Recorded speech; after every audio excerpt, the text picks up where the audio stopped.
Hi everyone, welcome to job updates in Telugu. So మరిన్ని ఇలాంటి daily job updates మీరు miss అవ్వకుండా పొందాలనుకుంటే ఈ వీడియో కింద కనిపించే రెడ్ కలర్ సబ్స్క్రైబ్ బటన్ పైన క్లిక్ చేసి సబ్స్క్రైబ్ చేసుకోండి. సబ్స్క్రైబ్ చేసుకున్న తర్వాత పక్కన బెల్ ఐకాన్ వస్తుంది, దాన్ని తప్పనిసరిగా ట్యాప్ చేయండి. అప్పుడే నేను ఏ వీడియో అప్లోడ్ చేసినా మీకు నోటిఫికేషన్ రూపంలో డైలీ జాబ్ అప్డేట్స్ అనేవి రావడం జరుగుతుంది. సో ఫ్రెండ్స్, మనకి transmission corporation of Andhra Pradesh limited నుంచి 171 ఉద్యోగాల భర్తీకి నోటిఫికేషన్ అనేది విడుదల చేయడం జరిగింది. 5 సంవత్సరాల తర్వాత మనకి ఈ నోటిఫికేషన్ అనేది విడుదల చేశారు. సో ఈ నోటిఫికేషన్ సంబంధించిన పూర్తి వివరాలు అనేది ఇప్పుడు మనం తెలుసుకుందాం. సో ఫ్రెండ్స్, మనకి Andhra Pradesh transmission corporation of Andhra Pradesh లిమిటెడ్లో ఖాళీగా ఉన్నటువంటి అసిస్టెంట్ ఎగ్జిక్యూటివ్ ఉద్యోగాల భర్తీకి నోటిఫికేషన్ అనేది విడుదల చేయడం జరిగింది. సో ఆంధ్రప్రదేశ్లో ఉన్న అన్ని డిస్ట్రిక్ట్లో కూడా వేకెన్సీస్ అయితే ఉన్నాయి. అయితే 3 జోన్లుగా ఆంధ్రప్రదేశ్ని డివైడ్ చేశారు. ఈ 3 జోన్లలో మనకి విశాఖపట్నం జోన్ కింద Srikakulam, Vizianagaram, Visakhapatnam, east and west Godavari రావడం జరుగుతుంది. నెక్స్ట్ విజయవాడ జోన్ కింద కృష్ణా, గుంటూరు, ప్రకాశం, పొట్టి శ్రీరాములు, నెల్లూరు. నెక్స్ట్ కడప జోన్ కింద చిత్తూరు, కడప, అనంతపురం, కర్నూలు అనేది వస్తాయి. సో మీ జోన్ ఏదైతే ఉంటుందో అక్కడ మీరు అప్లై చేసుకునే అవకాశం ఉంటుంది. అప్పుడు మీరు అక్కడ లోకల్ కిందకి రావడం జరుగుతుంది. వేరే జోన్కి అప్లై చేయాలనుకుంటే మిమ్మల్ని నాన్ లోకల్ కింద తీసుకోవడం అనేది జరుగుతుంది. ఇక తెలంగాణ క్యాండిడేట్స్ ఎవరైతే ఉన్నారో వాళ్ళు కూడా అప్లై చేసుకోవచ్చు. కాకపోతే వాళ్ళు అన్రిజర్వ్డ్ కేటగిరీలో ఓసీ పోస్టులకి పోటీ పడవలసి ఉంటుంది. ఓకే, ఇక నోటిఫికేషన్ సంబంధించిన పూర్తి వివరాలకు వెళ్దాం ఫ్రెండ్స్. సో మనకి ఆన్లైన్ అప్లికేషన్స్ వచ్చి 26/3/2019 నుంచి 25/4/2019 వరకు మీరు ఆన్లైన్లో అప్లై అనేది చేసుకోవచ్చు. సో ఫీజు కూడా మనకి ఫీజు మాత్రం 24/4/2019తో ఫీజు అనేది కంప్లీట్ అవుతుంది.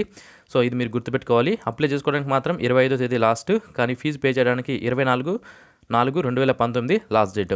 సో అప్లై చేసుకునే లింక్ని, అలాగే నోటిఫికేషన్ లింక్ని, సిలబస్ లింక్ని కూడా వీడియో కింద డిస్క్రిప్షన్లో మీకు ప్రొవైడ్ చేస్తాను. ఇక్కడ మనకి వేకెన్సీస్ మెన్షన్ చేస్తారు. విశాఖపట్నం జోన్ కింద మొత్తం 54 ఉన్నాయి.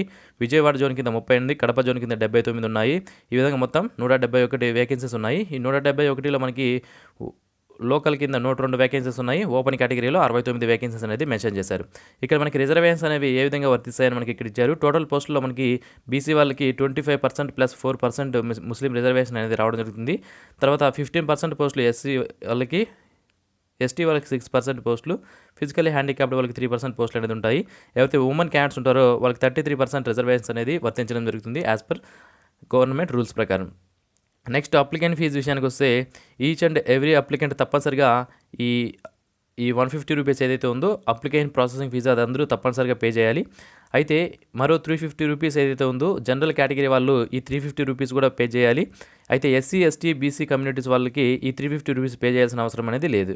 ఓకే, సో అదర్ స్టేట్స్ వాళ్ళు ఎవరైతే ఉన్నారో, అదర్ దెన్ ఆంధ్రప్రదేశ్ వాళ్ళు ఎవరైతే ఉన్నారో వాళ్ళు జనరల్ కేటగిరీ కింద అప్లై చేసుకోవాలి కాబట్టి అంత ఫీజు వాళ్ళు పే చేయాల్సి వస్తుంది. Next starting date of online application వచ్చి మనకి 26/3/2019 నుంచి స్టార్ట్ అయ్యాయి. సో మీరు లింక్ వీడియో కింద డిస్క్రిప్షన్లో నేను ప్రొవైడ్ చేశాను. నెక్స్ట్ వీడియోలో నేను మీకు ఆన్లైన్లో ఏ విధంగా అప్లై చేయాలనేది కూడా మీకు తెలియజేయడం జరుగుతుంది. అక్కడ నుంచి మీరు ఫుల్ డీటెయిల్స్ అనేది చూడవచ్చు. ఇక ఎలిజిబిలిటీ విషయానికి వస్తే ఏజ్ వచ్చి 42 సంవత్సరాలు మించకూడదు. 1/2/2019 నాటి చూసుకోవాలి. ఎస్సీ, ఎస్టీ, బీసీ వాళ్ళకి 5 years అప్పర్ ఏజ్ రిలాక్సేషన్ అనేది వర్తించడం జరుగుతుంది. ఫిజికల్లీ హ్యాండిక్యాప్డ్స్ వారికి 10 years అప్పర్ ఏజ్ రిలాక్సేషన్ అనేది మనకి ఇక్కడ మెన్షన్ చేశారు. ఇక ఎడ్యుకేషనల్ క్వాలిఫికేషన్ విషయానికి వస్తే 1/2/2019 నాటికి మీ దగ్గర తప్పనిసరిగా ఈ క్వాలిఫికేషన్ అనేది ఉండాలి. ఎవరైతే ఫైనల్ ఇయర్లో ఉంటారో, ఫైనల్ సెమిస్టర్లో ఉంటారో వాళ్ళు అప్లై చేసుకునే అవకాశం అయితే ఉండదు. ఎందుకంటే 1/2/2019 నాటికి మీ క్వాలిఫికేషన్ అనేది మీ దగ్గర తప్పనిసరిగా ఉండాలి, సర్టిఫికేట్ అనేది ఉండాలి. So must be process BE లేదా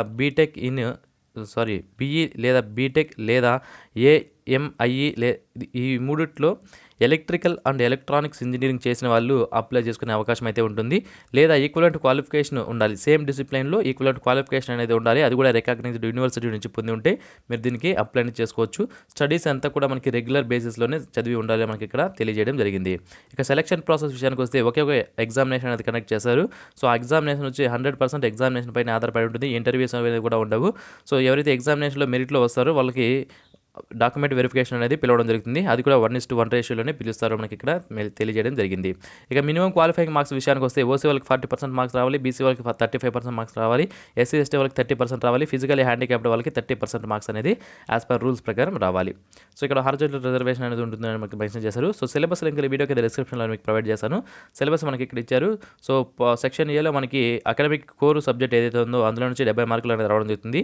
సెక్షన్ బిలో మనకి అనలిటికల్ యాప్టిట్యూడ్ నుంచి 30 మార్క్స్కి రావడం జరుగుతుంది మనకి ఇక్కడ మెన్షన్ చేశారు.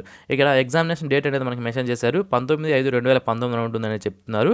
సో ఏదైనా చేంజెస్ వచ్చినప్పుడు నేను తప్పనిసరిగా మా ఛానల్లో మీకు తెలియజేస్తాను. ఎగ్జామినేషన్ సెంటర్ విషయానికి వస్తే విజయవాడ మరియు గుంటూరులో ఉన్న వివిధ లొకేషన్స్లో మనకి ఎగ్జామినేషన్స్ అవి నిర్వహిస్తామని మనకి ఇక్కడ తెలియజేయడం జరిగింది. ఓకే, సో ఇక్కడ అప్లై చేసుకునేటప్పుడు బేసిక్ ఇన్ఫర్మేషన్ అనేది ఇవ్వడం జరిగింది. ఏ విధంగా అప్లై చేసుకోవాలి దాన్ని మీరు చూసుకోవచ్చు. ఇక శాలరీ విషయానికి వస్తే సో పే స్కేల్ 60,155 నుంచి 92,965 వరకు మనకి ఇక్కడ స్కేల్ ఆఫ్ పే అనేది ఇవ్వడం జరిగింది. సో మీరు ఒకవేళ సెలెక్ట్ అయితే 2 ఇయర్స్ ప్రొబేషన్ పీరియడ్ అనగా ట్రైనింగ్ పీరియడ్ అనేది మీకు ఉంటుంది. Okay, so place of posting ఎక్కడ ఉంటుంది అంటే సో ఏపీ ట్రాన్స్కోలో ఉంటుంది. ఓకే, సో తప్పనిసరిగా 3 సంవత్సరాలు మీరు ఏపీ ట్రాన్స్కోలోనే పనిచేయాల్సి ఉంటుంది. ఇక్కడ మనకి ఎగ్జిక్యూషన్ ఆఫ్ బాండ్ కూడా ఇచ్చారు. ఈ బాండ్ కూడా మీరు రాయవలసి ఉంటుంది. ఓకే, సో ఎలా అప్లై చేసుకోవాలనేది నెక్స్ట్ వీడియోలో నేను మీకు తప్పనిసరిగా తెలియజేస్తాను ఫ్రెండ్స్. అప్పుడు మిస్ ఉండడానికి ఛానల్కి ఇప్పుడే సబ్స్క్రైబ్ అనేది చేసుకోండి. సో అప్లికేషన్ ఫీజుకి సంబంధించి ఆల్రెడీ మనం డీటెయిల్స్ అనేవి చూసాము. సో ఇక్కడ మనకి ఓపెన్లో ఎన్ని ఉన్నాయి, లోకల్లో ఎన్ని ఉన్నాయి, జనరల్ ఎన్ని ఉన్నాయి, బ్యాక్లాగ్ వేకెన్సీస్ ఎన్ని ఉన్నాయో మనకి ఇక్కడ మెన్షన్ అనేది చేశారు, చూసుకోవచ్చు. ఇక్కడ మొత్తం మనకి అసిస్టెంట్ ఎగ్జిక్యూటివ్ ఇంజనీర్కి సంబంధించి బ్రేకప్ ఆఫ్ వేకెన్సీస్ మొత్తం ఏ జోన్లు ఏ క్యాస్ట్ వరకు ఎన్ని వేకెన్సీస్ ఉన్నాయి లిస్ట్ అనేది ఇవ్వడం జరిగింది. ఈ పీడిఎఫ్ లింక్ నేను వీడియోకి అయితే డిస్క్రిప్షన్లో ఇస్తాను. లాస్ట్లో మనకి పేజ్ నెంబర్ లాస్ట్లో మనకి ఇదంతా మెన్షన్ చేశారు, అక్కడి నుంచి మీరు చూడవచ్చు. ఓకే, సో ఇది ఫ్రెండ్స్ ఈ నోటిఫికేషన్ సంబంధించిన పూర్తి వివరాలు. మరిన్ని ఇలాంటి డైలీ జాబ్ అప్డేట్స్ కోసం ఇప్పుడే ఛానల్కి సబ్స్క్రైబ్ చేసుకోండి. సో నెక్స్ట్ వీడియోలో ఆన్లైన్లో ఏ విధంగా అప్లై చేయాలి, ఫీజు ఏ విధంగా పే చేయాలి, ఫీజు పే చేసిన తర్వాత ఆన్లైన్ అప్లికేషన్ ఏ విధంగా చేయాలనేది నేను మీకు తెలియజేస్తాను. అప్పుడు మిస్ అవ్వకుండా ఉండడానికి ఛానల్కి ఇప్పుడే సబ్స్క్రైబ్ చేసుకోండి. So thanks for watching this video friends. తప్పనిసరిగా ఈ వీడియో మీ ఫ్రెండ్స్ షేర్ చేయండి. Thank you, have a nice day.